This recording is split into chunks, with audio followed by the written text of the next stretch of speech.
नमस्ते friends, आज आपण खारकेपासून खारीक पावडर अगदी घरच्या घरी सोप्या पद्धतीने कशी बनवता येईल ते पाहणार आहोत। हिवाळ्यामध्ये भरपूर प्रमाणामध्ये आपण खारकेचा वापर करत असतो। अशा वेळेला बऱ्याचदा खारीक पावडर विकत देखील आणली जाते, परंतु त्या विकत आणलेल्या खारीक पावडरमध्ये भरपूर प्रमाणामध्ये केमिकल आणि भेसळ सुद्धा असते।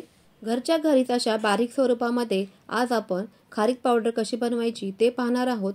त्यामध्ये फक्त आपण एक खास पदार्थ वापरलेला आहे आणि तुम्ही इथे पाहू शकताय मस्त अशी खारीक पावडर इथे बनवून तयार झालेली आहे। त्याचबरोबर अशी ही खारीक फोडताना भरपूर वेळ आणि मेहनत देखील वाया जाते। तर अगदी सोप्या पद्धतीने कशी खारीक फोडता येईल ते देखील मी सांगणार आहे। चला तर मग पटकन रेसिपीला वेळ न घालवता सुरुवात करूयात। त्यासाठी इथे आपण 1 किलो खारीक घेतलेली आहे। तर इथे बघा, तुम्ही बघू शकताय ही खारीक जी आहे ना ती अशी लालसर रंगाची आहे। त्यापेक्षा दुसरी आणखी जी असते ती काळ्या रंगाची असते। अशी दोन प्रकारची खारीक बाजारामध्ये उपलब्ध असते।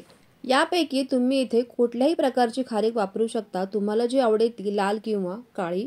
बाजारामधून अशी खारीक आणल्यानंतर ती आपल्याला कडकडीत उन्हामध्ये अशी सुकवून घ्यावी लागते, कारण ती आणल्याबरोबरच नरम स्वरूपामध्ये असते। पण असं हे खारकेला ऊन देणं अगदी सगळ्यांनाच शक्य होत नाही। त्याचमुळे इथे मी आज खूपच सोपी आणि एक मस्त ट्रिक घेऊन आलेली आहे। त्याकरताच आपल्याला इथे एक असा कॉटनचा स्कार्फ घ्यायचा आहे, किंवा तुमच्याकडे जर का कॉटनची एखादी टी शर्ट वगैरे किंवा साडी वगैरे जर असेल तर तुम्ही त्याचा इथे वापर करू शकता। आणि अशा पद्धतीची इथे हातोडी किंवा खलबत्ता किंवा तुमच्याकडे जर का वरवंटा असेल तर त्याचा तुम्ही वापर करू शकता खारीक फोडण्यासाठी। एक एक करून जर का ही खारीक फोडत बसला ना तर भरपूर वेळही जातो आणि मेहनत देखील भरपूर लागते। त्यामुळेच ही पद्धत अतिशय सोपी आहे। एकमेकांवर अशी आपटली गेल्यामुळे ती पटकन या स्वरूपामध्ये फोडली जाते आणि तुम्ही इथे पाहू शकताय किती मस्त अशी आपली खारीक इथे फोडून तयार झालेली आहे।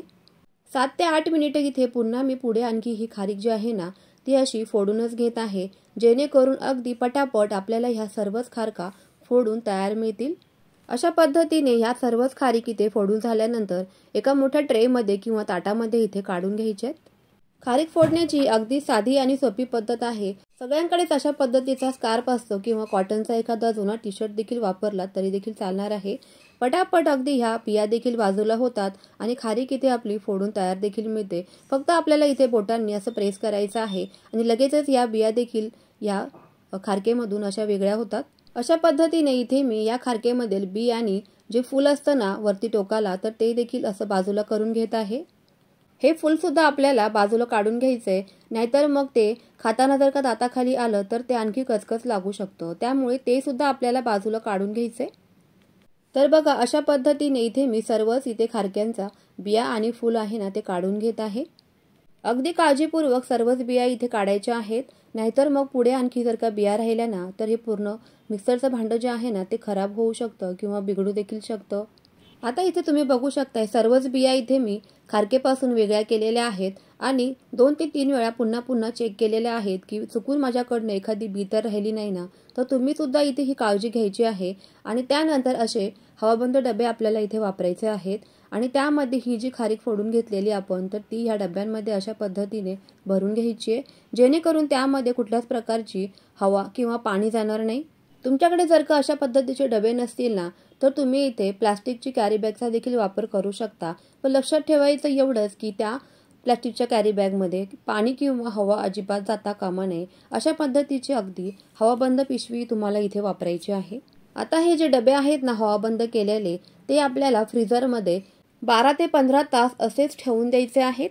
आता हे जे डबे आहेत ना ते फ्रीजरमध्ये अगदी जिथे बर्फ बनतो ना तर तिथे आपल्याला हे जे डबे आहेत ना ते ठेवायचे आहेत। फ्रीजचा स्पीड देखील इथे पूर्ण फुल करायचा आहे। आता तुम्ही इथे पाहू शकताय 12 तासानंतर इथे आपली जी खारीक आहे ना ती अतिशय कडक स्वरूपामध्ये तयार झालेली आहे। आता इथे आवाजावरून मी तुम्हाला दाखवते की किती कडक स्वरूपामध्ये ही खारीक इथे बनून तयार झालेली आहे। अगदी अशीच आपल्याला कडक खारीक इथे वापरायची आहे। तर आता ही जी खारीक आहे ना ती मिक्सरच्या भांड्यामध्ये अगदी थोडी थोडी अशी काढून घ्यायची, एकदमच घालायची नाही, नाहीतर मग इथे मिक्सरचं भांडं तुटू देखील शकतं। आता ही जी खारीक आहे ना ती थोडी अशी काढल्यानंतर त्यामध्ये 1 चमचा साजूक तूप घालायचं आहे। असं साजूक तूप घातल्यामुळे जी खारीक आहे ना ती चिकट होत नाही, अगदी मोकळ्या स्वरूपामध्ये ही खारीक मिक्सरमध्ये दळली जाते आणि मस्त अशी पावडर देखील ह्या मिक्सरमध्ये खारकेची बनून तयार होते।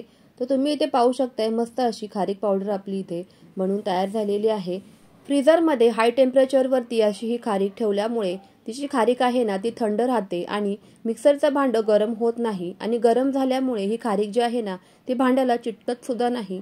त्यामुळे ही खारीक मस्त अशी छान स्वरूपामध्ये मिक्सरमध्ये दळली जाते आणि भांडं देखील तूप घातल्यामुळे तुटत नाही। भरपूर टिप्स आणि ट्रिक्स सोबत हा व्हिडिओ मी आजचा बनवला आहे। तर कसा वाटला तुम्हाला हा व्हिडिओ? आवडला असेल तर एक लाईक तर नक्कीच करा। त्याचबरोबर तुमच्या फ्रेंड्स आणि फॅमिली सोबत सुद्धा खारीक फोडण्याची ही आयडिया नक्कीच शेअर करा। चला तर मग फ्रेंड्स, पुन्हा भेटूयाच अशाच नवनवीन आणि झटपट होणाऱ्या रेसिपींसोबत। तोपर्यंत friends, always keep smiling and keep cooking. Bye bye friends.